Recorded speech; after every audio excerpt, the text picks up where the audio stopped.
Welcome into the Gaming Discourse. I'm Tyler Freader alongside Richard Day the Cruz. He's back, baby. And Chief Engineer, Lieutenant Commander Connor Freader. I'm also here. It is Monday, April 7th, 2025. Follow us, youtube.com/Gaming Discourse, patreon.com/The Gaming Discourse. You can support us for $247, $10. Get your name in the video credits. Early access to our videos, access to our Discord server, and more. Patreon members just got a rather substantial update a couple weeks ago. I'm working on a big project right now. I don't want to mention it publicly because I really have no idea how it's going to shake out. But if you follow us on Patreon, I am posting updates and on my progress, which is going to take a while. But and I have a plan for kind of the summer for how things are going to go. So yeah, check us out on Patreon. $2, you get access to updates. You can see what we're working on. And yeah, should be a good summer.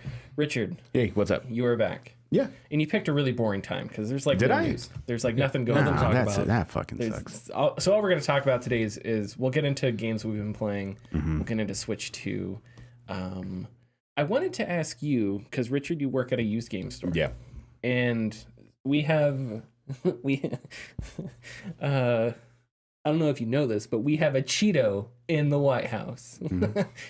And More like a cheetah. hey. Tariffs. Yes. So we're going to talk about They're tariffs bad, very within the context of Nintendo in a little bit. But I was curious how it impacts, used game stores. Because you guys, you don't just sell used games, you also build your own consoles, right? Yes, we do. Which I assume. So can you break that down? Like, how is that going to impact? From what you know, how's that going to impact your business and your all that stuff? There is the obvious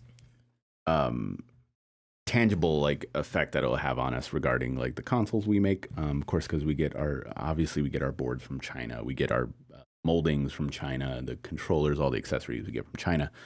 The owner hasn't talked to me specifically about how it'll affect us. It's obviously not going to be good. Sure. I don't know if he'll ever make another order. I don't know if orders will stop, and I don't know if we'll ever order again, considering what will happen next, we'll say month to whatnot. Thankfully, we had just made a big order that's on its way. So on the boats, shipped. So it's like we're clear there. So we don't have to worry about it. But as far as making another order, we don't know. We rely on not necessarily like pseudo drop shipping, because not really drop shipping. We get the product, we send it to Amazon, sells it off of their storefront, and then we sell off eBay as well.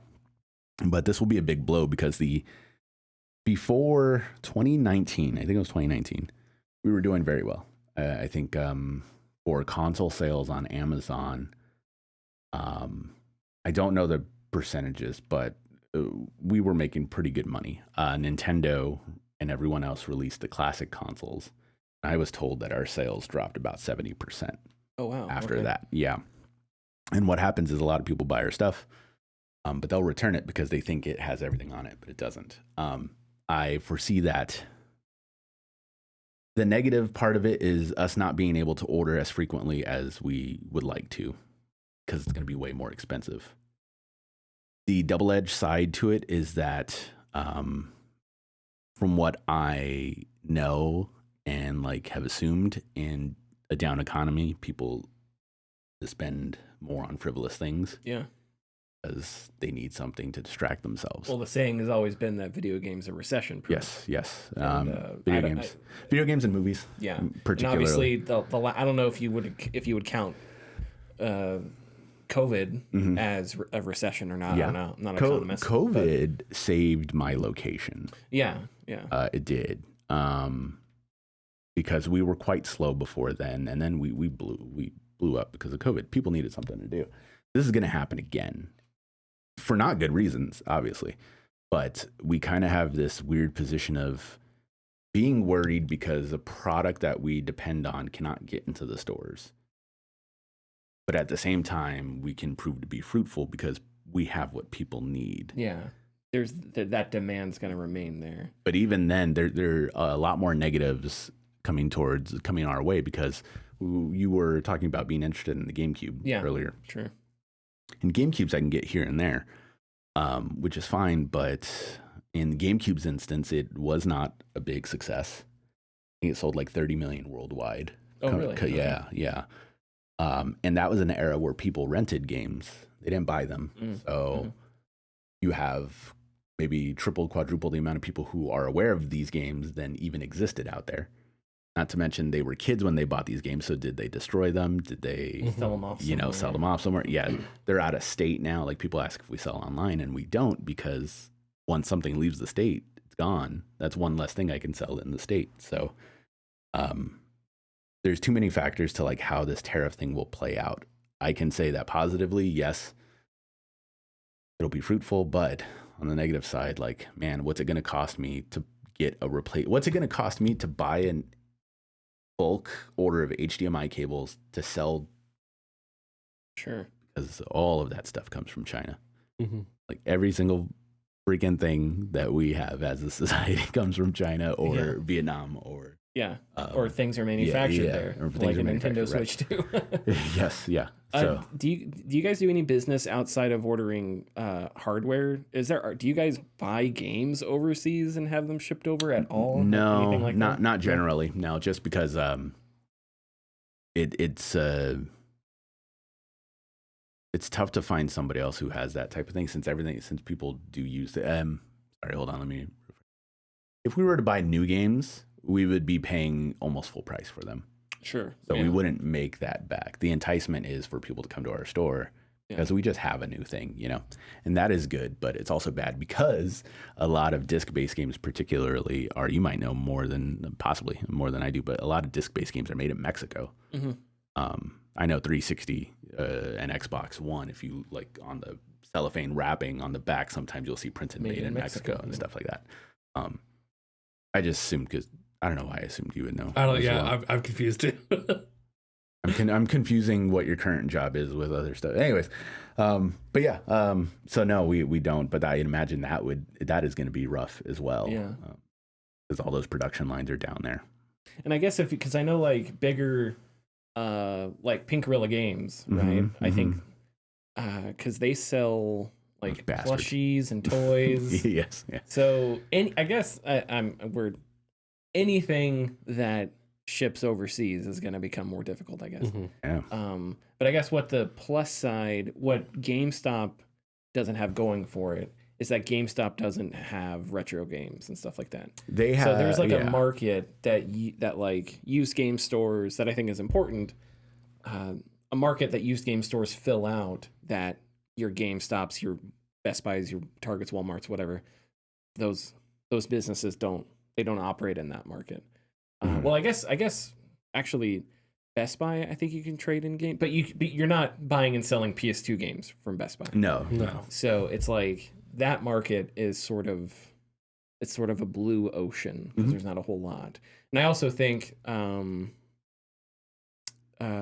way, because you've told me in the past that the way you guys won't throw in it, or if you do, people come in looking for like an original game.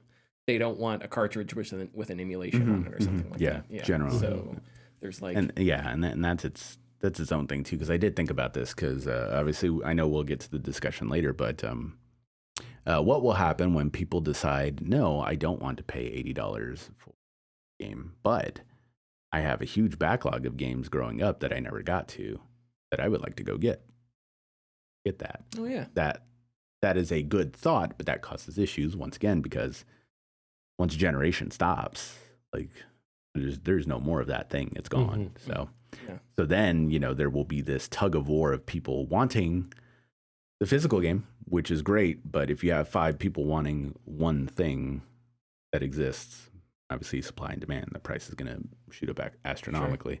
Sure. Set up a Thunderdome. Yeah, right. And then maybe 2 of those 5 people, maybe 2 of those people will give up. 1 of those people will get the game, and then the other 2 will just go emulate it. And then they'll be like, eventually I'll find it. And then Nintendo complains about piracy. and then Nintendo complains about piracy all the while releasing like 1 game a month to supplement that. Okay, well, interesting. Thank you for talking about that. Give us updates. I want financial documents with all the numbers on it. And we're going to pour through it. Give money. As soon as I know, you will know when I remember. Okay, so let's see. What have I been playing? I've been playing Mario Odyssey. Funny enough, I went back and played a launch title for the Nintendo Switch. It was close to a launch title, right? I don't remember if it was It was like one year later in that year. Yeah. okay. Yeah. Mario Odyssey is really good. The way you toss Mario's hat and become all these different things, and they all play a little bit differently. It keeps changing up the context. All the levels are really well made. I'm not breaking any ground here, but I love how it is able to. It doesn't tell you where moons are. You can talk to a toad, and the toad will give you a hint. But the level design and things looking interesting or special, oftentimes it's like, oh, there's probably a moon there. Oh, the, yeah. The way that they design that, I think, is really clever and really interesting and cool. Like, I don't know, I wish I could think of an example, but it's just something will be off about a part of the level, or it's something that looks like it was made once instead of something that's recurring. And you're like, I bet there's a moon there. And you kind of go over there and you kind of figure it out, and you feel super smart about yourself.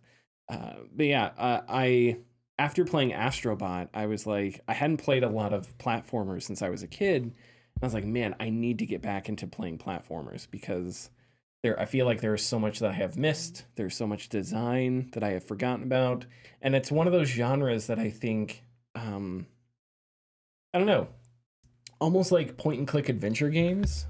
It's one of those genres that like its height was years ago, but really good examples of it are still coming out today. Yes. It's not like a genre where there's no more. And maybe that's true for every genre. Like the best CRPGs of all time, a few of them you could argue came out the past few years, which is awesome. But anyway, so yeah, I was like, after playing Astrobot, there's a couple more obscure platformers on Steam. Added a bunch of them to my wish list. I was like, damn, I need to play Mario Odyssey, check all these games out. I played Mario Odyssey a little bit when the game, right around when it first came out, and I enjoyed it. But yeah, now that I've gotten back into it, and I'm playing it through fully, I'm really, I'm really impressed, and I'm glad I did that. Other than that, a little bit more of IL-2 Stormovik. So you weren't here in a conversation. In IL-2 Stormovik, it's a World War II flight sim, and I got a HOTAS for Christmas, so I was like, I always wanted to play this game, so hell yeah, time to jump in. IL-2 Stormovik is a flight sim with super realistic wind and flight mechanics and stuff like that, right? So very similar to like Microsoft Flight Simulator, DCS, what have you. There was a British plane in World War II called the Mosquito. The Mosquito was made out of wood. And it was made out of wood because the idea was it was going to be really fast. They were going to throw a bunch of bombs in it. And all it was going to do was outrun everybody, drop bombs. Imagine a mosquito, right? Drop bombs and get the hell out of there. And it was going to be so fast that fighters wouldn't be able to catch up with it, that it would, be able to run away, whatever. But they had different variants of it where it was a ground attack fighter, night fighter, stuff like that. So in IL-2, I'm playing a career mode where I do sorties out across the English Channel into German-occupied France, and usually it's like we attack an airfield and then fly back or something like that. But I had a really cool experience the other day. It ended poorly, but we were attacking an airfield, and there was a squadron of Focke-Wulf 190s, which are dangerous German fighters. I think probably, I would imagine the most successful German fighter World War II was the Bf 109, but the Focke-Wulf 190 was right up there, and it was really fast. And the Mosquito's speed advantage goes away against the 190. So as soon as I saw the 190, I was like, shit, I'm not going to be able to run away because these 190s can catch up with me. So get into a dogfight with 190s. I sneak up on him. I take one out. I'm like, hell yeah, but I was going really fast. So as he turned, I shoot a bunch, hit him. He's obviously going to go down. As he turned, and as I turned the opposite way to avoid hitting him, he clipped my wing. Ooh. But my wing was fine. I could feel it. I could feel the plane pulling to the left a bit, but I could compensate with the stick. So I was like, okay, I think I'm fine. There are a couple other 190s ahead of me, so I was like, okay, I'm going to chase these guys down. I'm going to be greedy. And of course, after I do this, I have to fly 200 miles back to base across the English Channel. But I'm like, hell nah, I'm going to chase these guys your plane's down. made of wood, it'll float. Yeah, it's fine. So I chase after, and I didn't know this could happen, but apparently, and when he clipped my wing, I don't know what the mechanics are, but your wing gets weak, and the wind resistant, I guess, slowly chips away at it. Because as I was flying, all of a sudden, I just hear a noise, and my plane just nosedives. And I look, and my left wing is just gone, and it just broken off. So I thought it was cool. If you stick your arm out and you put just a small weight, eventually your arm's going to drop. And it's the similar principle. Yeah. If you have a structural weakness, the air resistance pushing against the wing will eventually chip away. But I was surprised because I thought, I'm fine after that initial collision. I'll be fine. Yeah. And then 5 minutes of flying and just clink, and the Who started playing, and I crash landed somewhere in France and died. Then the next time I played, I was like, okay, I'm going to redo this mission. One of my engines just gave out. It just stopped. And the Mosquito is twin engine. So my engine number 2, engine on the right, just stopped. So I was like, well, shit. So I had to try and make it back with one engine. And I got to the English Channel. I got about a mile in, and I landed. I injured my pilot. My plane flipped on its back as I hit the water. But I wasn't dead, but I had to restart the mission.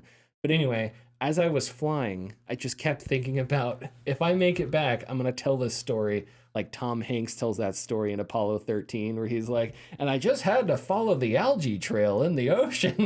My engines were out. I was like, this is going to be so cool if I make it back. But of course, as I got to the beach, I'm like, I'm going to die. Because like this thing was barely, like I was having to like pick up speed by doing small dives. Yes, and I would have to wait to see a valley. So I'd have to like dive into a valley and then Tom Cruise it and like try and pull up in front of the trees. And I'm playing at night too. So yeah, it was too much. But I'm really having fun with that. So I'm excited to do more. One of my favorite things about IL-2 is all the different aircraft and their different roles. And they really do feel different. Like the Mosquito, if you try and make a sharp turn in the Mosquito, you're just gonna stall and die. I mean, but if you're in the Mustang, the P-51, which is just one of the most beautiful airplanes ever made, it feels like the Mustang can make 90-degree turns no problem. That thing is just one of the coolest looking aircraft. But yeah, so that's what I've been playing. Connor. Yes. You've been playing baseball. I have been playing the show 20. Tell us a little bit about your ongoing Rockies. Yes, I do have some stats here that I want to go over. If you guys don't mind baseball talk. Yeah, let's go. Welcome. So I just finished my first season as the GM for the Colorado Rockies. We finished 85-77, squeaking out. Respectable. Just squeaking out above 500. I have 3 batters I want to talk about and 4 pitchers. Just go over their stats real quick.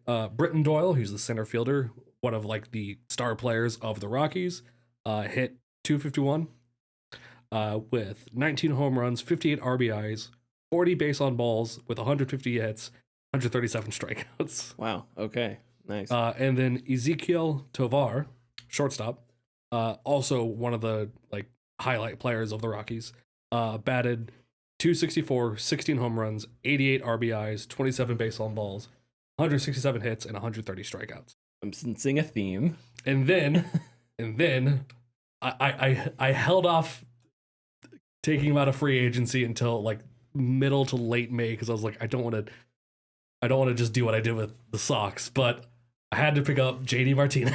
Nice. Okay. Put him in as DH. He bat .247. 32 home runs, which he didn't play the full season. And he's he didn't play the full season, and I swapped him out with another DH every now and then. 83 RBIs, 49 base on balls, 146 hits for 145 strikeouts. Okay.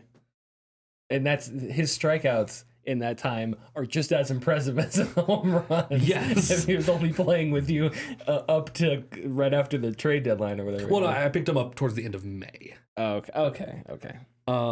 However, there is a pitcher on here that came in mid-August because Kyle Freeland broke his hand in it. Okay. So we'll start off with one of my free agency pickups at the very start of the season. Jose Quintana pitched 166.2 innings, 77 earned runs, 113 strikeouts with a 4.16 ERA. Okay. Starting pitcher, he's been doing a lot of work. He's back on the roster. he went 12-8 for his wins loss. I don't really count wins and losses as meaningless. They're not a pitcher stat. Yeah. That is a team stat. Yeah, they're meaningless stats. Yeah. Herman Marquez, who was opening day pitcher, pitched for 176.2 innings, 93 earned runs, 111 strikeouts, and a 4.74 ERA. I did not renew his. Yeah, that ERA is pretty high there. Yeah, I did not renew especially his. For a top of the rotation starter. Yeah, he was my number one. Yeah. Okay. And then Kyle Freeland. Throw him out. Kyle Freeland didn't play the full season. He pitched 114 innings, 48 earned runs, 60 strikeouts, and a 3.79 ERA. Oh, okay. And then the pitcher I pulled up from AAA ball to replace him, Chase Dolander, only pitched 51 innings, 15 earned runs, 47 strikeouts with a 2.65 ERA. Those are solid numbers. Yes, it is. I'm going to bump him back down to AAA for the first half of this season, and then bring him back in, and then from then on, he is. So did that count as his rookie season then? Or I don't think so, because he came in so late. Yeah.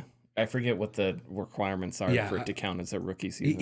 He's still under a half a year of veterancy and experience in major league play. So I don't think it counted as his first season. Cool. But yeah, he's dominating in AAA. Brought him up. He's doing pretty good in MLB. He just needs to get more experience. So send him back down for the first half. He's in the rotation for spring training. Just get him some more reps in spring training. Send him back down to AAA on June, July. Bring him back up to the major league and just keep him there. With pitching, I always default to quality starts, and even that is because a quality start is like 6 innings, fewer than 3 runs. I forget the requirements, but depending on how the team manages their bullpen and stuff like that, you may not get pitchers who make 6 innings because you have a guy go 4 and then you have like a couple middle relievers and then a closer or something like that. The game is so much different, even from when we were kids. Yeah. Like if Mike Messina went out to pitch, he was going to be out there for 6 hours and he was going to pitch 7 innings, like in the early 2000s and stuff like that. But it's just, now it's like we have a guy that pitches 2 innings and a guy that pitches the 3rd inning, and we have a guy who pitches the 4th and 5th innings, and then a guy whose specialty is the 6th inning. That's like, it's like super specific and all these different things. Anyway, okay. I am for the upcoming season. I've really gone in on platoon ball, maxing out what I can left versus right pitching.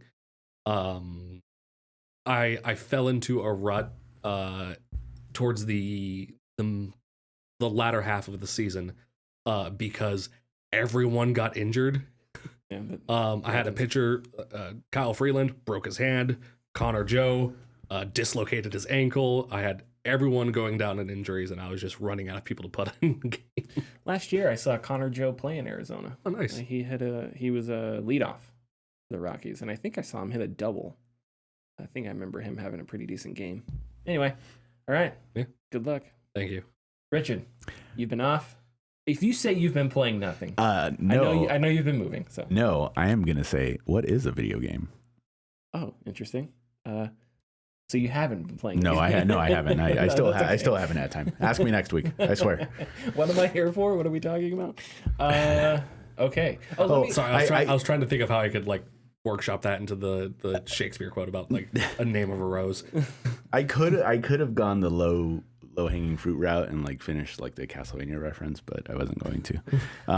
What games are you looking forward to playing? South of Midnight, obviously. South of Midnight, obviously. I was hoping to have a copy of Assassin's Creed Shadows before, but knowing where I am today, I wouldn't have had as much time to sink my teeth into it before South of Midnight came out. So I'm waiting for South of Midnight tomorrow. I'll start playing that, and then I'll see what I move on to after that, because the closer I get to the release of South of Midnight, which is like one of my most anticipated this year, the more I am excited to play it, which is a good sign, obviously, because I haven't been excited to play video games in a while. So that is a very good sign. But Well, I've been playing. I have a disc copy of Assassin's Creed Shadows. Nice. And I'm in the middle of that. So if you're not in a hurry, you could eventually borrow mine. Yeah, if you yeah. want. But it is a very big game. no, Yeah. I've still kept an eye on things, But I would say Assassin's, because that's the game I'm playing on my PS5. I would say Assassin's Creed Shadows is probably, it's one of the best Assassin's Creeds I've played in a long time. Now I didn't play any of the modern ones, but when I look back on Brotherhood and Revelations and stuff like that, I feel like I don't know. I feel like the story is probably one of the best Assassin's Creed stories that I've seen, with Yasuke and Naue. yeah. Yasuke and Naue. Both really interesting characters, both distinct personalities too. Yasuke is very much more he's like a Jedi almost. He's lethal, he's deadly, but he's also not angry. He's sort of out for justice. Naue is very much more of an acerbic type. She's out for revenge. She can be mean, she can be short-tempered, but there's also characters that they interact with that they have like a bond with. So seeing that how just their characters are really, really fleshed out, and I don't just like that their characters are fleshed out and the story is interesting thus far, but also the ambitious nature of the game. You can swap between either character at any time. Oh, cool. So if you're in the middle of a street and you're like, I want to play as Yasuke now, you just go into the menu, hold square, and you flip from Naue to Yasuke. Just easy cheesy. So it's like on the fly you can do that stuff, which makes it really interesting. When you fast travel, you can if you want to fast travel and change characters, you can do that. So you don't have to worry about fast traveling then changing characters. And their combat styles are different. Like completely different. It's actually almost insane because Yasuke is a tank. He can take on groups of enemies. He's got weapons, like he's got a what's a spear called? It starts with an N. Naginata? Yeah. Naginata, yeah. So he can swing it, huge diameter. So you can take on like groups of enemies easier that way. He can also use guns, rifles, which are called teppos, right? Which I think is Japanese for gun or something. I don't know. Doesn't matter. But anyway, so his combat's interesting because it's like if there's a archer and you're fighting a bunch of guys and you're surrounded and there's an archer, you can swap to your teppo real quick, shoot the archer in the face, swap back to your weapon and attack. Naue but he's much bigger and he's much slower. Mm-hmm. So when you try to climb a building, he's like an old man. He takes forever, right? And that makes sense. He's got armor on, whatever. Naue is the opposite. Her stealth feels fantastic. It's really easy to control her. She moves everywhere. She's smaller, which means she can hide easier. She climbs way faster. It's all about stealth maneuverability. But if you get into a fight with a big pack of enemies, it's much harder because she doesn't have the same amount of health. She doesn't carry the same amount of health potion things, and her combat, a lot of her weapons just aren't meant to attack like big groups of enemies. She's an assassin. Yeah. So it's cool because if I want to sneak into a base, I have basically two ways of doing it. But instead of it being like Far Cry, where sure I can go stealth or I can go action, if I pick stealth, I'm more committing to it because I can't just suddenly go, oh well, I've been spotted, I'm just going to kill everybody now. Because Naue is like stealth big time, where Yasuke, it's like if you can break through a door and just go to town smashing dudes, but you better be ready because that means you're going to kill everybody because you can't just slip into a bush and hide. Anyway, okay. So were we ready to talk Switch 2? Real quick. Oh yes. I did look at a photo of the P-51 Mustang, and it is mid. What? I'm kidding. Don't even. No, What? It's a very pretty looking plane. Thank you. I don't know why I got so mad No, about I that. was just kidding. That was the whole point. Okay, let's go. Thanks for listening. If you like our content, please consider subscribing or leaving a like and comment. You can find us at patreon.com/thegamingdiscourse. And our tiers are $2, $4, $7, and $10 and include getting your name in the video credits, early access, and access to our Discord server. It's kind of derpy looking a little bit, the mosquito. I'm showing them pictures of the mosquito. It looks fine. The propellers are really big. Yeah. Like, it's hard to tell, but the propellers are like nearly chopping off the nose of the airplane. Anyway, doesn't matter. Okay, so the Switch 2. Nintendo announced a bunch of stuff. I'm sure you know that. $450 is the price at the moment. Who knows what's going to happen there. Some quick specs here. Internal display 1920 by 1080 up to 120 hertz with virtual refresh rate and HDR10 support. Docked up to 4K 60 FPS or 120/1440 and up to 120 FPS. It is DLSS capable. We're not sure about a lot of the details. It's a new architecture, I think. So there's that. And what I have heard is that we're not sure, and most of what I'm saying is directly from Digital Foundry, is they know, and I think NVIDIA said DLSS is on this thing, but we just don't know if it's DLSS 3, 4, if it's like a proprietary thing. Because like with PlayStation, for example, PlayStation's virtual refresh rate PlayStation has like its own version. Yeah, I forget right. what it's called now. PSSR, I think. Or that wouldn't be a virtual refresh rate. That would be like DLSS. I think like PSSR is their upscaling tech, and it's like a proprietary thing, if I remember correctly. Yes. But anyway, so it's like we don't know a lot of these specifics about these things still, and I think that's partially indicative of Nintendo's how they announced all this stuff. Quick games, Mario Kart World, Drag X Drive? Or Drag? I don't know how to pronounce that. Damon Ex Machina. Oh no, Drag Drive, that one, the wheelchair game. Yeah, I was like, what are you talking about? I forgot about the wheelchair game. Yeah, I don't know if it's Drag X Drive or Drag and Drive. I don't know. Deltarune, Borderlands 4, Civ 7, Cyberpunk 2077, Duskbloods by From Software, Donkey Kong Bonanza, spelled with an A, and that actually looks really rad. The C button is a communications thing. You can bring up like Discord, Skype like windows. You can have a camera. There's going to be an app for Zelda, which I have a couple mixed feelings about. I have a quote here. I think we'll read about it a little bit later once we talk price. I don't really have a direction for this thing to go. So why don't we just share our emotional off the top feelings. My first thing is Switch 2 got Discord, integration before the PS5 did. And that upsets me. Oh, okay. You mean with like cameras and everything? Well, like, yes, I can get on Discord on my PS5, but I have to do it through my phone. But you don't have to. If you I haven't had it.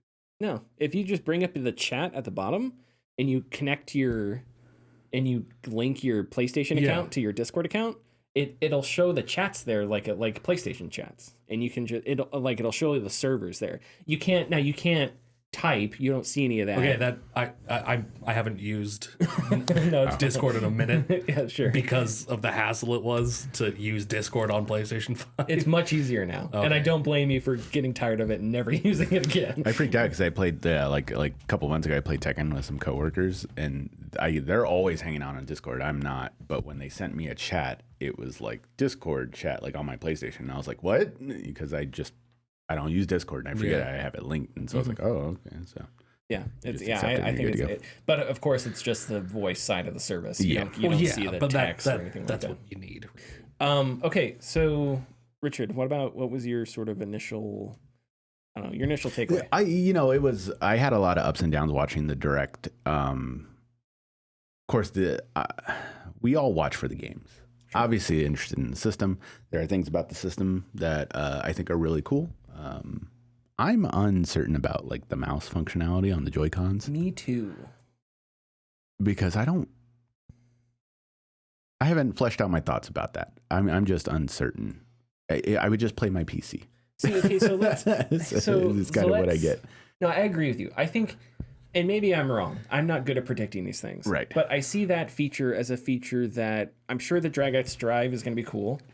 Like, I don't know if it'll be as cumbersome to play as ARMS. I'm sure it'll be fine, whatever. But like, yeah, I don't know. I think, okay, so you're sitting at your couch, right? And you're playing Metroid Prime 4. Sure, yeah. And you want to use the mouse mode to shoot. Uh-huh. So what are you going to put? So you have to take off one of the Joy-Cons. Are you going to put it on your leg? Are you going to put it on the couch seat next to you? Right. Well, then what if you've got someone sitting next to you? There's just no Right. like what maybe you get a lap tray thing and you set your hand on that. So then it's like every time you decide to use the mouse, you have to go get this lap tray all of a sudden. So it's like it's not that big of a deal, but it's just, to me, it's one of those things where it's like, wouldn't it just be, are the benefits really so much greater than just using analog sticks like normal? Right. Are you really going to be, and also in Metroid Prime, don't you like lock onto enemies? You can lock on to enemies. Yeah, that's a big So thing about it. doesn't that That's a holdover from the GameCube. from like the original games. So it's like, doesn't that kind of negate? No, that's just Metroid Prime. There's going to be other shooters too. So I don't know. I kind of see that as something that it's neat. Yeah. But if I'm playing on a console, and I want to use a mouse, I would rather just use a normal mouse. And if it's a game that I want to use a mouse with, I'm probably just going to play it on my PC. Yeah. Now, the big thing would be, okay, Tyler, well, not everybody has a gaming PC. So the question is, how many casual users are going to want to disconnect a Joy-Con and use it as a mouse mode? And how many of them are going to say, I'm used to controllers, I'm just going to use it that way? Yeah. Yeah. And also, like, I mean, I worry about, people were worried about the magnetic connection to the Joy, because they're like, oh, kids will just rip it off, because kids already rip off Joy-Cons. And how kids treat Joy-Cons, which of course I've seen, how fast will that mouse break? You know, like the mouse functionality on that thing, how fast will it break? I can see the implementation of the mouse feature for very cool things inside of specific games, but it all comes down to something we talked about regarding like the DualSense controllers, how these third-party games or even Nintendo will implement these things. A good example would be like the DS Lite, when you would play something like there was a game called Trace Memory, where at a certain point you had to or no, it was Zelda. I'm sorry. It was Zelda. You had to stamp something. So you had to close your DS and then reopen it because it went into sleep mode. But that activated like, oh, you're actually stamping something. It was like a fun little thing. Kind of so a it's like, gimmicky thing. Yeah, but like, what if I'm playing some sort of adventure game and I have to like trace a pattern somewhere? It's like, okay, now use the mouse to. Oh, all right. So if they use it supplementally like that, I can see, the interest in it, but yeah, I can see that. But or if there's some kind of web browser, something on the Switch too. Like this is just typical Nintendo. Like everything that they do has to be like kind of. And I know that these same types of not complaints, but worries were brought up like when the Wii came out, and it's like, oh, if I play Zelda, I'm gonna keep. Like, oh, if I have a mouse, I got to keep doing this, and how do I have to play that? Yeah, I'm uncertain of how. Like, I'm not gonna foo-foo like an addition to something that could be cool depending on who uses it. But from the onset, before we have a hands-on with it, I don't have an interest in it. Yeah, I'm kind of in the same boat there. The C button that ended up being, what is it? Communicate, chat. I forget what exactly it means. I thought that was a little underwhelming, I guess. Yeah. I don't know. Agree. So was one, you have to have a Nintendo Online subscription for it to work.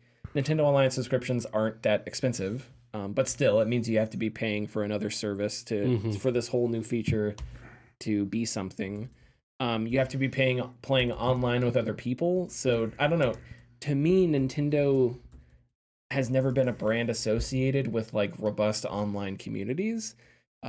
you can talk about like Smash Bros, but Smash Bros, one of the cool things about Smash Bros is that the whole scene isn't online. It's couch PvP, stuff like that. Yeah. Tournaments, a bunch of dudes and surrounded by surrounding like one console, Yes. right? So it's like there are aspects of Nintendo that are associated with multiplayer, but when it comes to online multiplayer, I just don't. Now maybe that could change. Of course, who knows? Obviously, Dusk Bloods. There's a co-op game right there, but it's like, okay, so how many people? I don't know. Throughout the Switch 2's life, how many people are going to consistently use this feature to talk with another friend, and does that do anything to performance? Do you want your screen to be minimized? Or if you have a 65-inch TV and let's say you're playing Cyberpunk, don't you want to see Cyberpunk? I don't know. And with the camera, it's like, okay, that's not a new thing. Like the PlayStation 2 had a periphery camera, if I can remember correctly. So it's like consoles with cameras, I don't know, neat, but it's like in my mind, it's never really caught on. It's always been like a cool thing that like a niche community of people have done. It got big with Uno on the Xbox 360 for some good and bad reasons. I didn't have it installed. It came free with your system. Mine didn't. I can say that the C button, for the downsides that we're listing now, it is strangely enough an improvement over how you have to chat on the Switch now, which is using a separate phone app to do that, which is very I would Nintendo is very weird. Yeah, and it does make sense that they wouldn't just integrate Discord because Nintendo's like, no, other companies can go straight to hell. We're here to slit every company's throat, dominate the world. So like that makes sense to me. Although I appreciate like PlayStation's integration of Discord and Party. I think those are just those are just the easiest things. I don't know how the Switch picking up your voice. It doesn't sound that's a mighty strong mic. But I don't know. Like it wouldn't surprise me if it worked fine. But also, like, what are all the different things that are gonna get in the way of that? I have a sound bar, so it's like nice.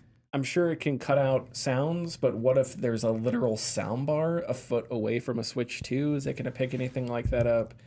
I don't know. Like, it would be weird to announce a feature like that and it ends up not working all that well. That would be weird. So I feel like the tech has to be pretty solid. Yeah. Or else it would just be an utter disaster if they rolled that out. And I don't know if they're planning on that. But again, it's like, for peace of mind, I would rather just have a simple, tiny, cheap mic that's sitting right next to my, neck somewhere and a little earbud in, like all the PlayStations of all time I've ever had. Xbox, I don't know about the series, but if I remember correctly, the 360 and the Xbox One just had cheap little headsets. So it's like, okay, that's all I need to talk with people right now. I can get a nicer headset later on. I don't know. Now the PlayStation, the DualSense has a mic on it, but again, the DualSense is like at most a foot away from me when I'm playing. Whereas the Switch 2 in my living room, if I had one, and if it's on next to my TV, it's 6 feet away from me. So what all is it going to pick up? I don't know. So there's just a lot of things that I'm curious about, and and it's like the only way to know for sure is just to use it yourself. Right. Yeah. Okay, so I don't know. Let's talk about the 450 price. Yeah.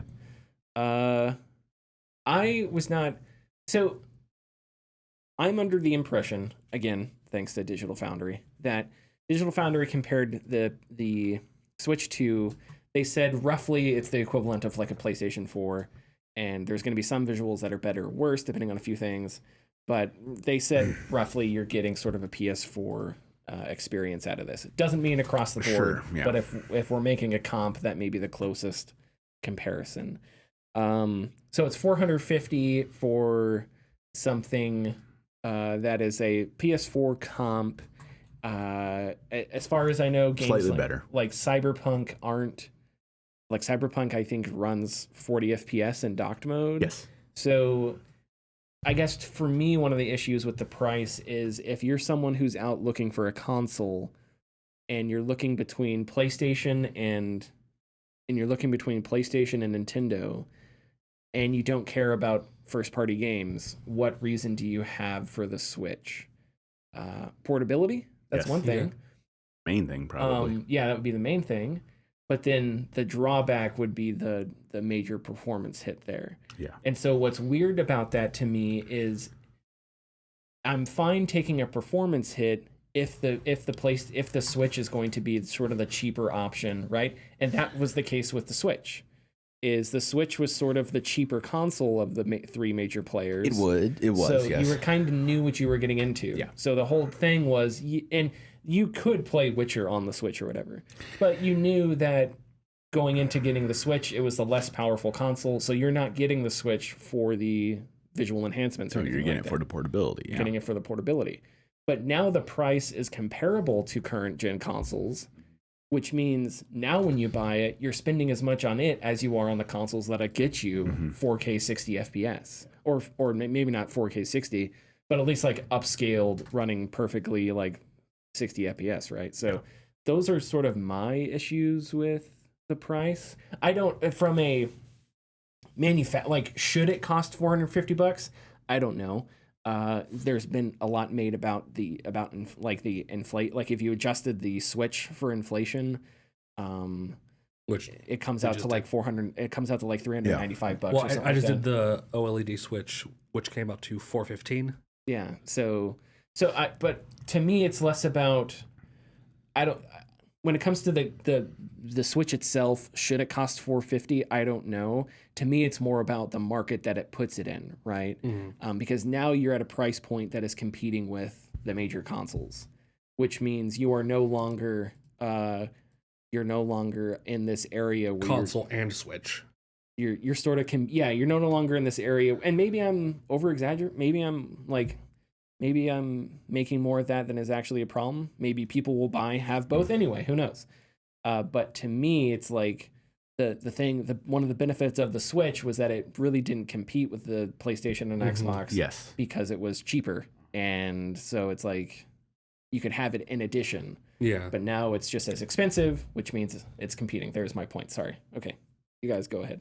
Yeah, it's 100% a perception thing because I agree with all of your points, and I think you are right, but you are also, or at least from my perspective, you are looking at it from a specific angle. Yeah.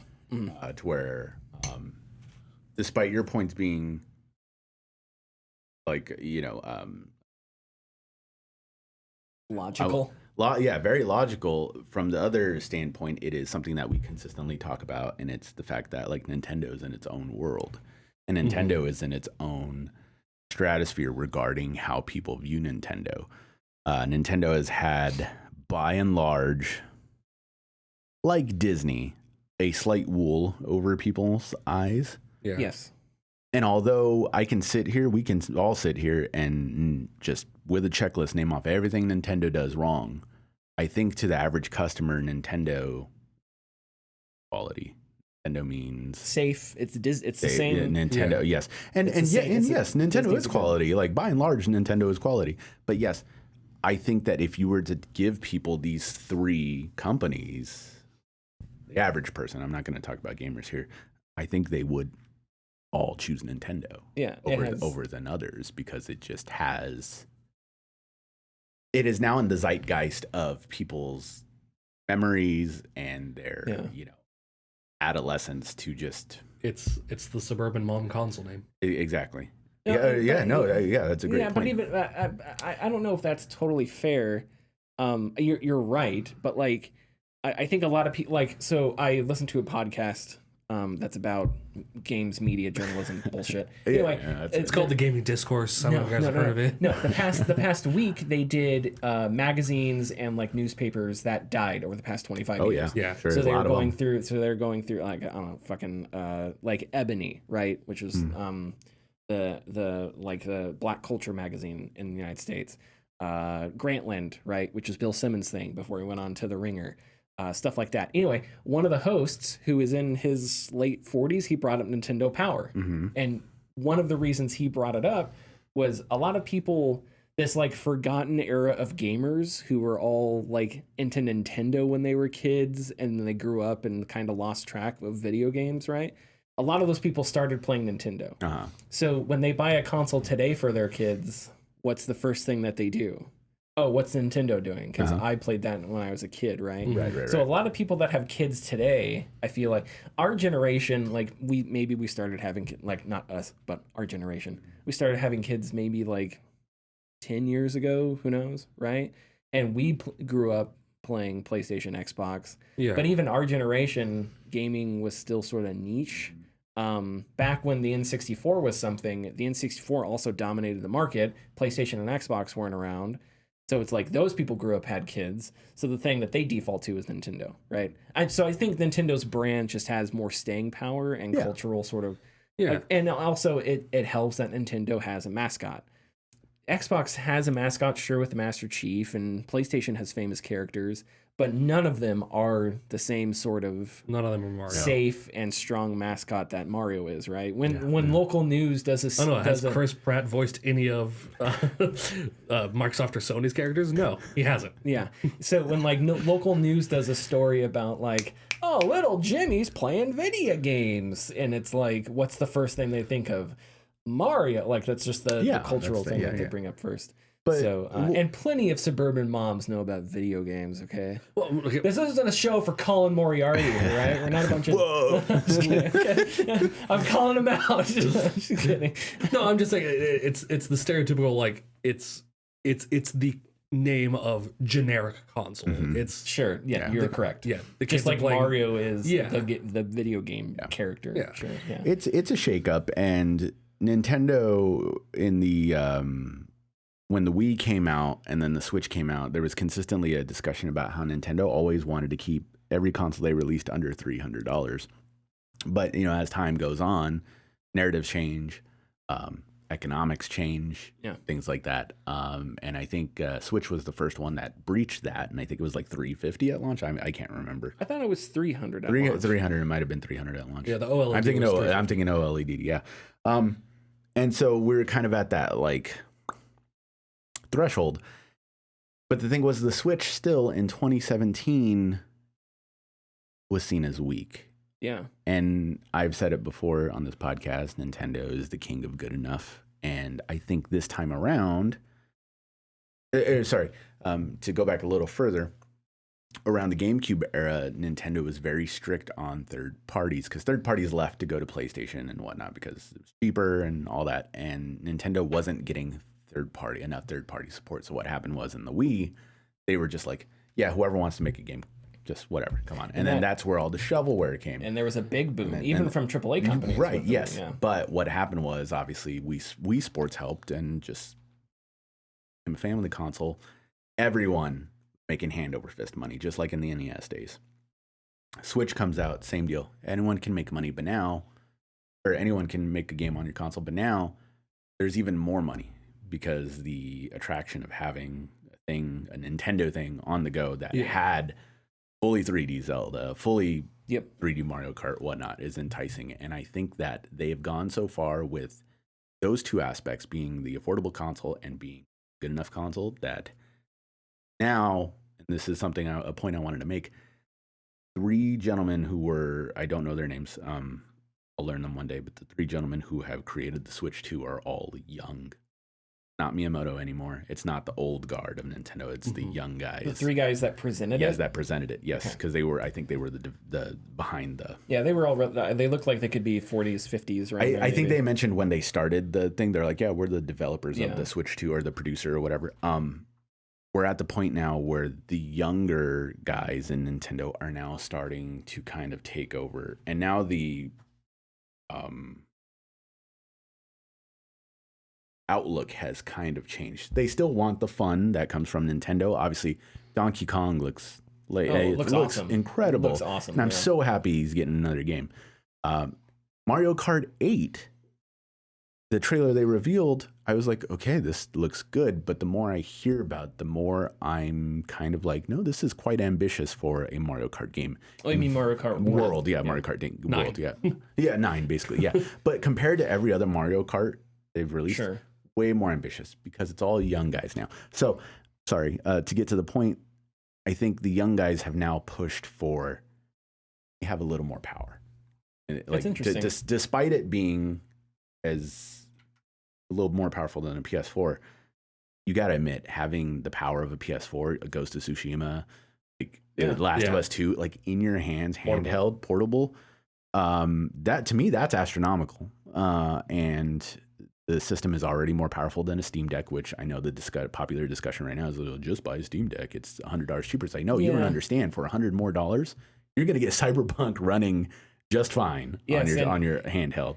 You're going to get these things running just fine on your handheld. Like, I will say, so for the people that say just buy a Steam Deck, I think that audience is also more discerning. Yeah. But as far as I know, this rivals the Steam Deck when it comes to just straight up horsepower, right? And it may, and more in some ways, the Switch 2 may be more powerful. But what we have to remember is that the Steam Deck is still not competing with the Switch. Right? Yes, and I know you're not saying this, but it's like they're two completely different markets. You can't walk into a Target and buy a Steam Deck, right? Steam Deck is this weird niche thing that you only know about if you are into PC gaming or into gaming like us. And really, it's like Valve. It almost feels like Valve created the market for PC handhelds, didn't really care about cornering it. Their goal was to make a new market and create a product that had its goals higher than just vomiting out a PC handheld and trying to capitalize on it, right? So like Asus, which I'm sure they're doing good work, but it's like a bunch of companies, like as soon as Valve decided we're going to innovate real quick, it's like they salivated all over each other to try and get there. And now you'll see an Asus ROG Ally or whatever and Best Buy, but you're not going to see a Steam Deck because Valve has its own priorities. They don't care about being like the number one super duper selling. But even then, it's like the people that are going to get into PC handhelds may just make the Steam Deck the number one because they are the market for that kind of thing. It's even weirder because, just to make this point about the Steam Deck, and something I talked about with a customer today who bought a Steam Deck from me or at the store, is that those handheld PCs run the risk of losing the point because the ROG Ally, the Lenovo Legion thing, and all of those, they're not specified to do the one thing that the Steam Deck is to specifically play your Steam Deck games. Yes, yeah. Whereas ROG Ally, as cool as it is, Lenovo Legion, as cool as it is, they have the burden of having to run Windows 10, Windows 11, while playing, which is great because that means they can play more games, and technically, and you can more easily do like Game Pass and whatnot. But even then, I made the point to the guy who sold he bought the 1 terabyte OLED, which I had, and so I bought it from a guy and I sold it $600, but he bought it because he didn't want to buy a Switch 2. And I was kind of like, okay, man, but we got to, I know. But I got to discussing to him why, because he was talking about ROG Ally, but I said, I prefer the Steam Deck because it does specifically what they're catering to me for. I just want to play my Steam. Yes. Yeah. And it's specifically designed for that. And that's why I think it is, I want to use the word superior to ROG Ally and whatnot. Yes.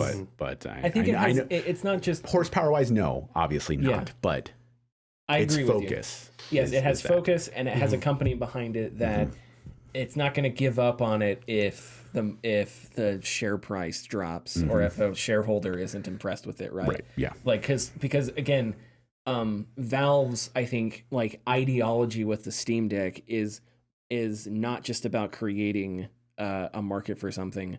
I think there's a real belief in trying to create a new way, an extension of PC gaming and stuff like that, creating a new medium. I don't think I'm overselling Steam here because this is something Steam has done. Since we're talking about Steam Deck, I think you have to view the Steam Deck as a result of iteration, not a sudden point of inspiration, right? So with the Steam Deck is a result of the Steam machine not really working right? So it's like they had a goal of how do we extend PC gaming beyond the tower, right?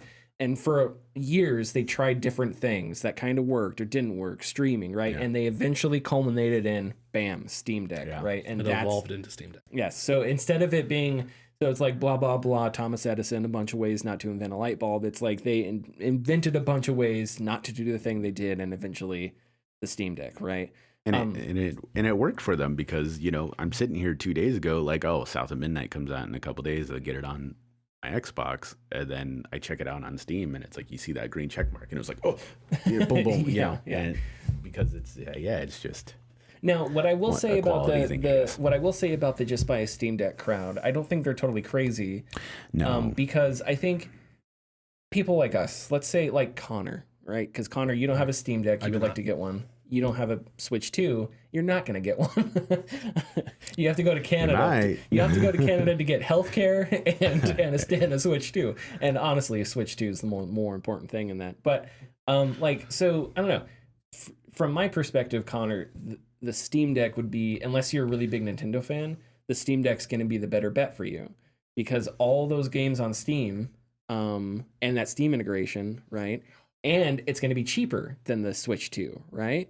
Mm-hmm. So it's just like, so the games that you can't play on Steam Deck that you can only play on Switch 2, maybe eventually get a Switch 2 and do that.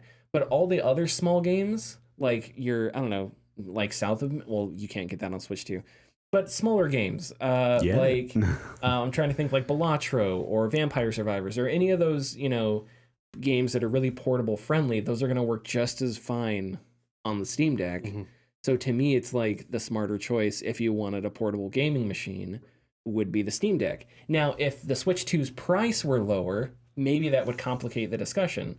But the Switch 2, again, priced itself in a premium range. So now it's like everything is competing against everything else now. Right? You know what I always say? Nintendo could do no wrong.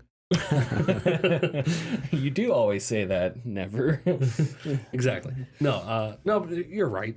If it were cheaper, it would be more of a decision to make. But since it's now more console priced, now it's, well, maybe not. Yeah, maybe I hold off. And maybe you do buy the Switch 2.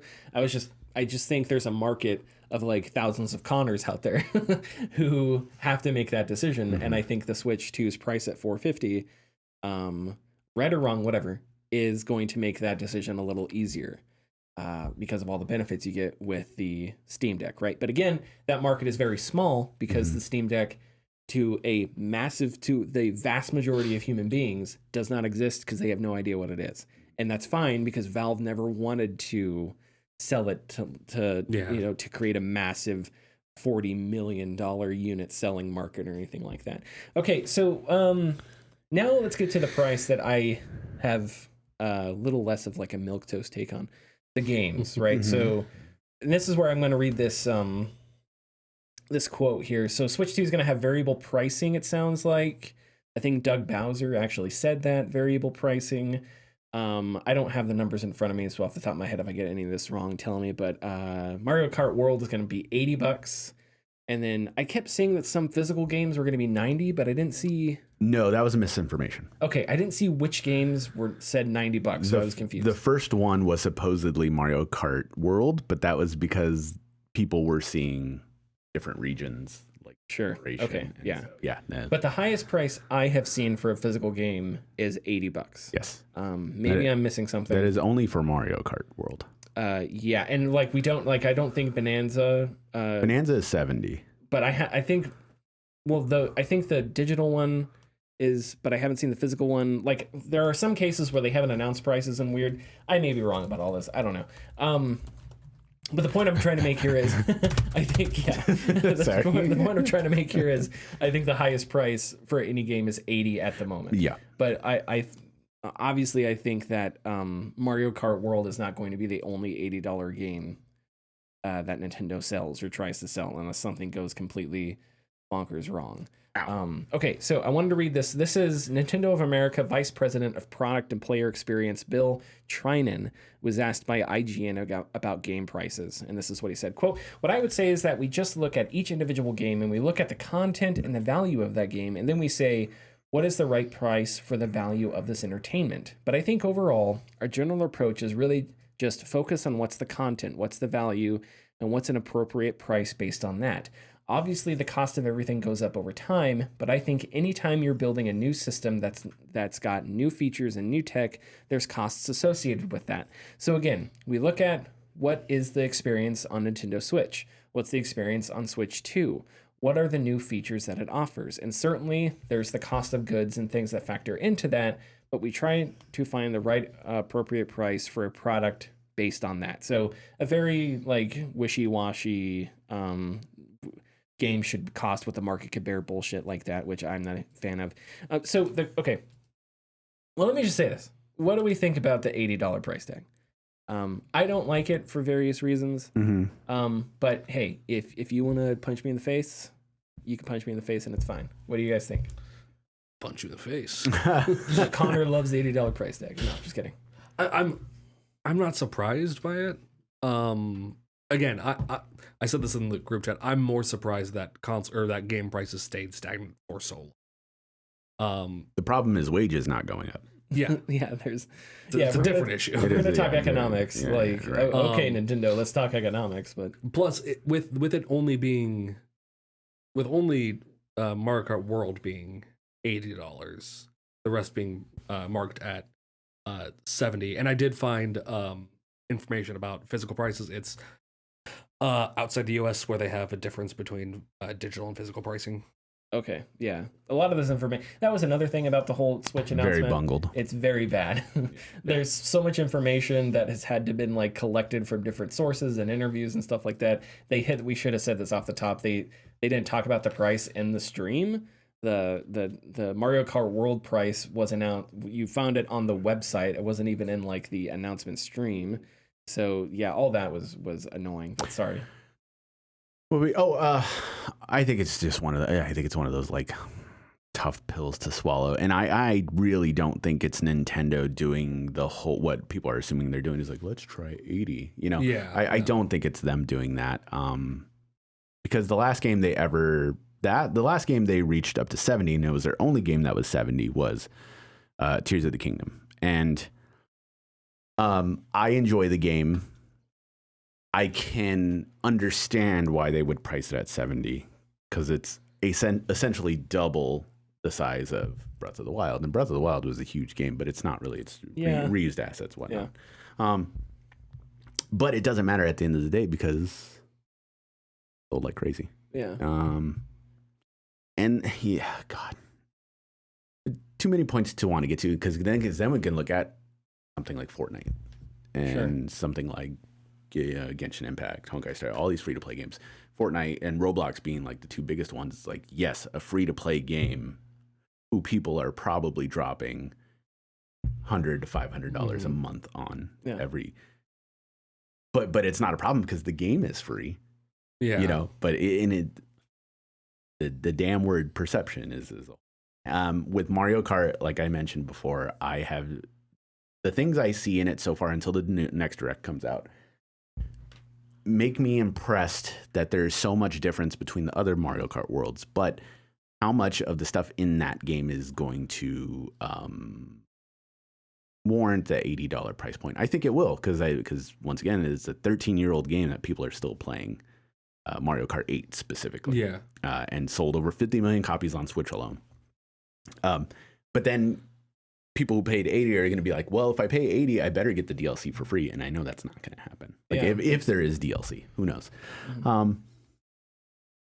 It's kind of just this tough pill to swallow type situation. But that is worrisome because if the biggest person in the game, Nintendo, can do this, of course, the next thing is Grand Theft Auto 6 at $100, which I know they can, and I know people aren't even going to argue that it should be $100. They're just going to pay for it. Like with Grand Theft Auto, like I know they will.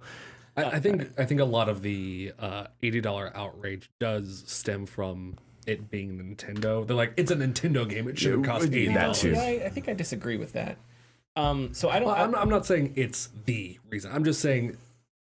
There is that mindset of Nintendo is the other. Oh, maybe.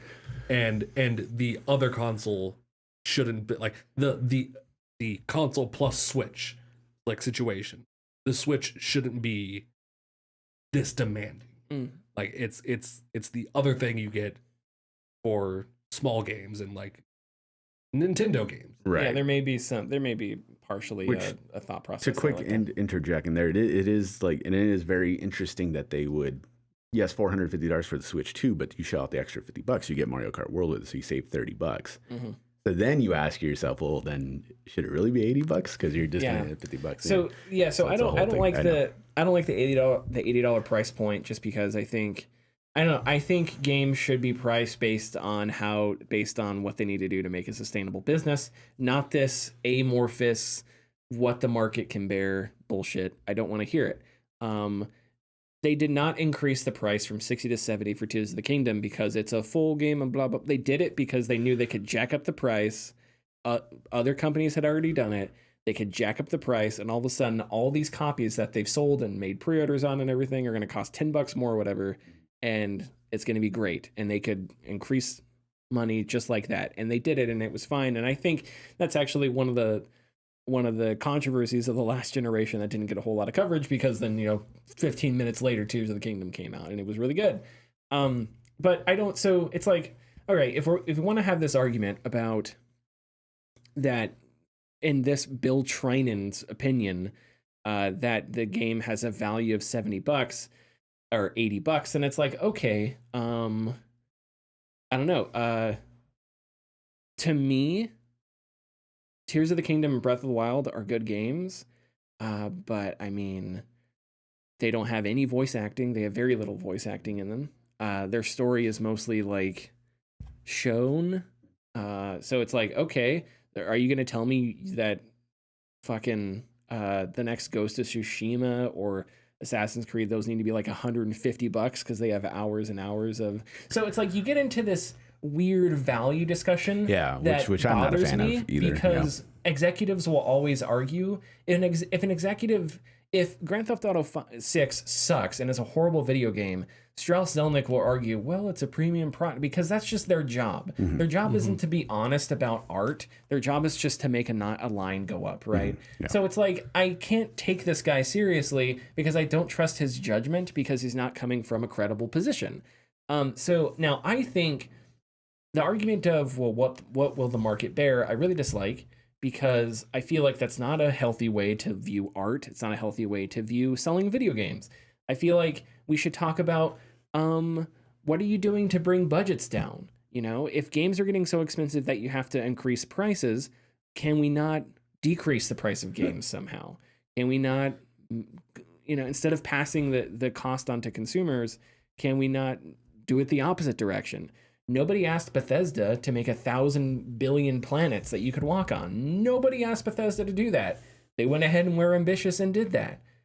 Okay, well, I don't want to hear complaints about games getting too expensive when nobody said, I hope the next Bethesda game has 100 planets that are realistically scaled that you can walk on. Nobody asked for that. They could have made 3 planets and the game would have probably been better. But instead they made it huge and more expansive, and I assume that made it more expensive. But it's like, nobody's asking for that kind of thing. So when it comes to game prices, it's like, okay, well, I think a lot of this stuff that increases budgets is just not being asked for, is not necessarily needed. So yeah, I don't know. I don't like that this vague, that this like metaphysical discussion they want to try and push it to, instead of, for me, it makes more sense to have a hard numbers discussion about budgets and how much games should cost and stuff like that. Because yeah, I really don't like how other companies would take advantage of this, like Strauss Zelnick with Take-Two or whatever. And remember, the push to $70 started with Take-Two, and it started with an NBA game, right? And I'm not going to believe for a second that modern sports games need to cost $70 to break not even. at all. There's just no way in hell that's true.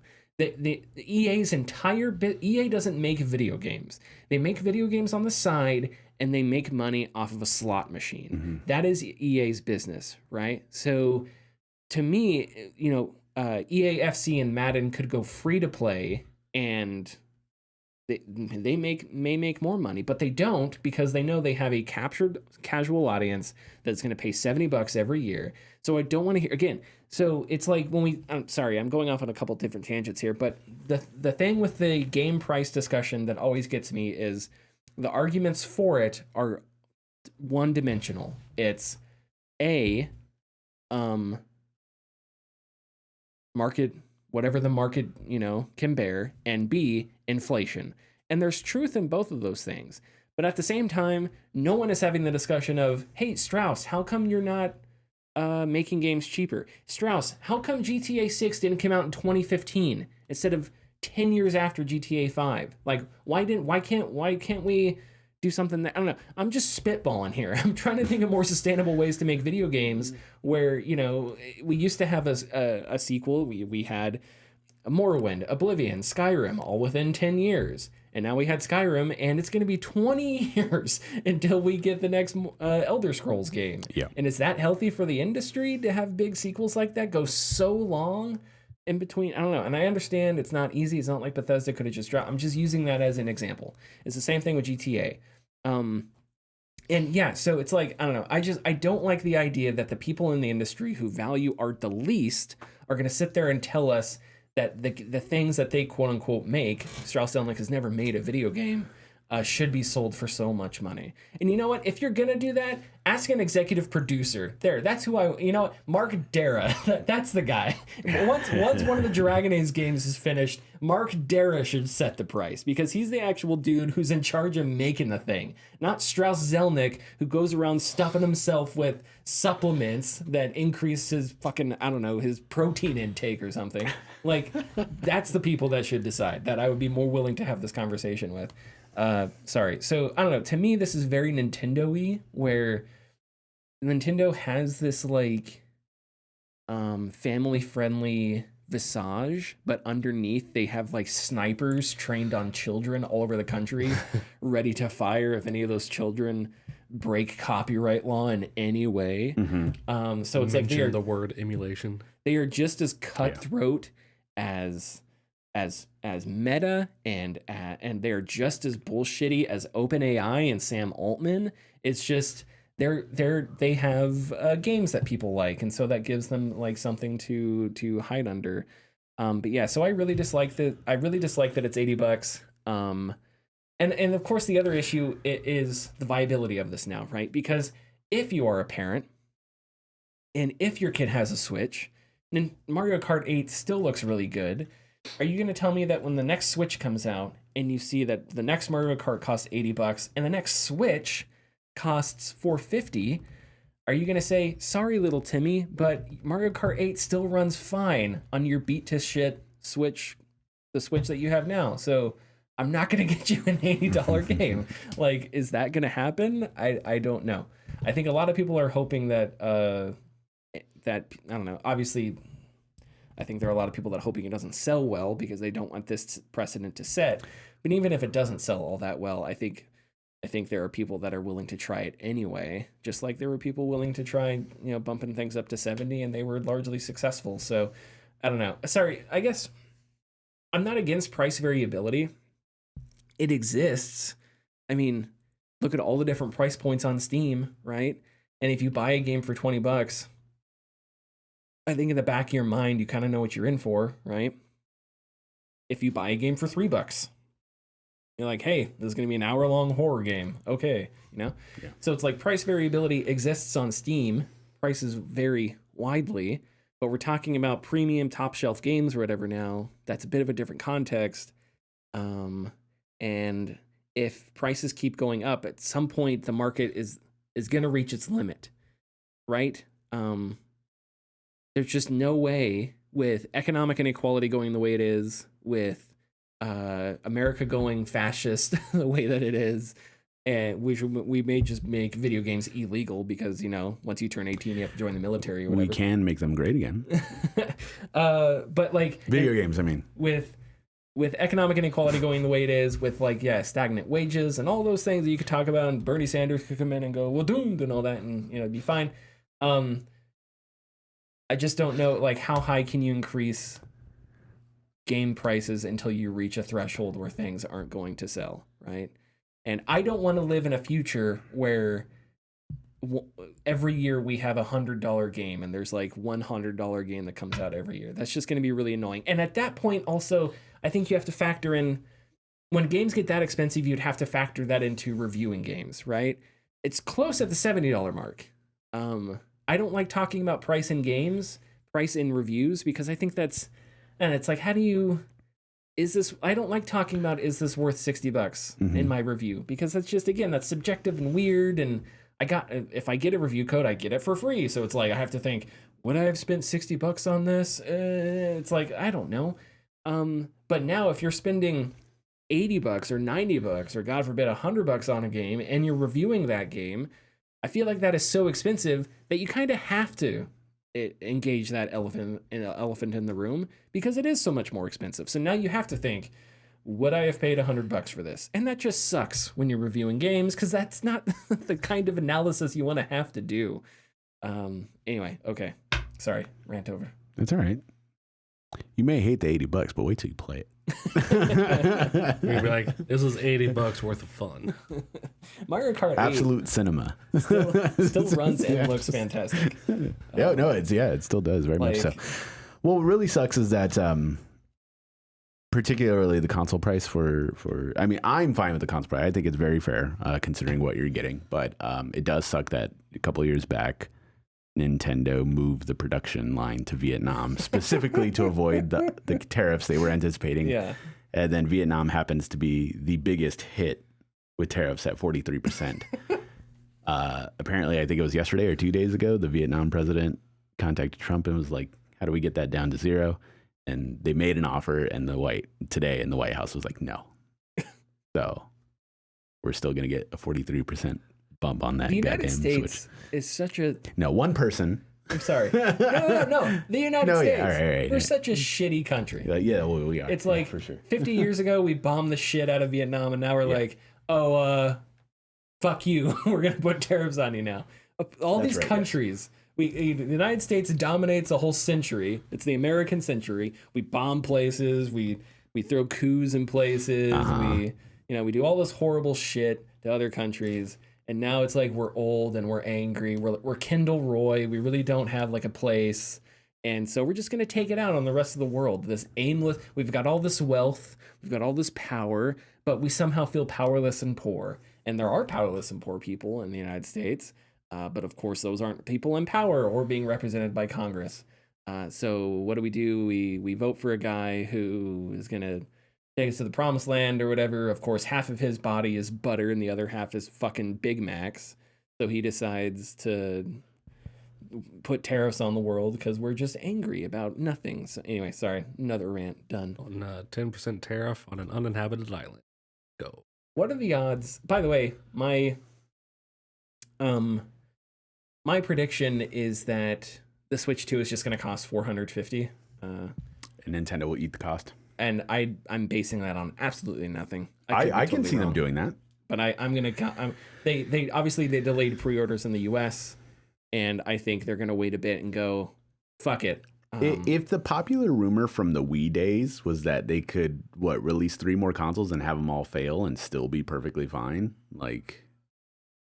I didn't know that rumor. Yeah, there was a thing that like if the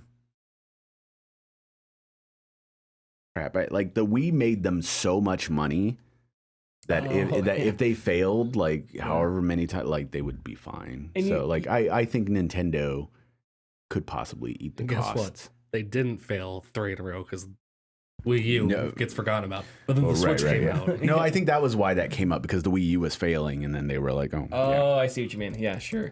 You do have to feel bad for Nintendo, because Switch releases 2017? Yes. 2017, right? Mm-hmm. So they're in the middle of a console cycle. They're all by themselves. It's selling great. The pandemic happens. The pandemic worked out great for Nintendo because everyone bought a Switch. Everyone bought a Switch and everyone bought Animal Crossing. That hurt Xbox and PlayStation. It made, obviously the supply chains were horrible. I think it hurt Xbox obviously more than it hurt PlayStation. Nintendo's like, holy shit, we just dodged. It was like we dodged an asteroid. We're in a spaceship and we dodged an asteroid, and not only that, but the asteroid gave us a shit ton of money on the way. And then they're like, hell yeah, Switch 2. And then of course Kamala loses, and they're like, oh, we'll be fine. And the Cheeto's like, bam, tariffs. And now Switch, which thought for sure is going to be smooth sailing into 2030s with the Switch 2, they're like, fuck. They get their own little recession that they have to deal with. Poor Nintendo. Godspeed to them. Poor Nintendo. Yeah, right. Nintendo.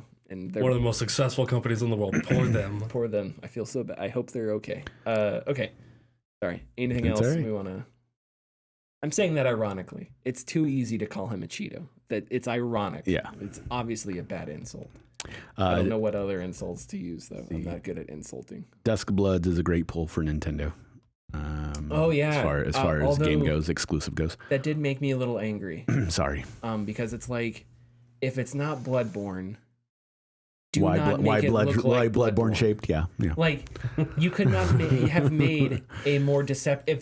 If 30 seconds into the trailer, the Bloodborne 2, and then this is not, that would only have been slightly less misleading. I thought it was Resident Evil at first, actually. I was like, oh, is this Resident Evil? Yeah, but then I was like, From Software, whoa. And then I was like, meh.